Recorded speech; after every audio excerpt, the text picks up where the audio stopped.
Have you ever been so afraid to go somewhere alone, only to discover that the best version of you was waiting on the other side of that fear? How my scary solo vacation turned into one of the best experiences of my life. I still laugh at how terrified I was the night before the trip. My suitcase was packed, but my mind was unpacking every fear possible. What if something went wrong? What if I got lost? What if I hated being by myself? Honestly, the only thing louder than my fear was the tiny, stubborn voice inside me saying, "Just go. Please go." So the next morning, I did.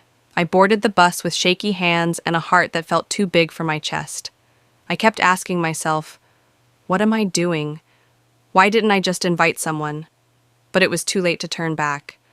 The road stretched in front of me, and all I had was my courage wrapped in confusion. When I finally arrived at the small coastal town I had chosen, the place greeted me like it had been expecting me. Warm sun, soft breeze, and the smell of fried fish coming from a nearby stall. But I was still nervous. So nervous, in fact, that I dragged my suitcase like it weighed 1,000 emotions. The hotel receptionist smiled at me so gently that I almost burst into tears. "First time alone?" she asked. I nodded, and she winked like she had seen 100 versions of me before. My room was simple but cozy. A small balcony, a fluffy white bed, and the sound of waves knocking softly at the shore. I sat down, breathed, and told myself, "You're here. You made it." The first real shift happened that evening. I decided to walk to the beach. Slowly, like someone testing cold water with her toes. The sand was warm, the sky orange, and families were laughing around me. For a moment I felt a pinch in my chest, the fear of being out of place. But then I saw something that changed everything. A woman, about my age, sitting alone too, smiling at the sunset like it was her private conversation. She didn't look scared. She looked free.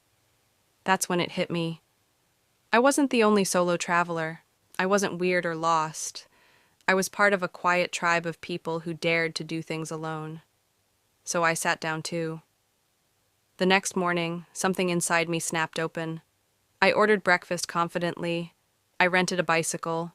I rode through the markets, smelling spices and fresh fruits. I stopped at a tiny cafe and read a book without rushing. For once, the world wasn't demanding anything from me. I could breathe, I could choose, I could exist without explaining. Later that afternoon, I joined a boat tour. The decision shocked even me. Normally,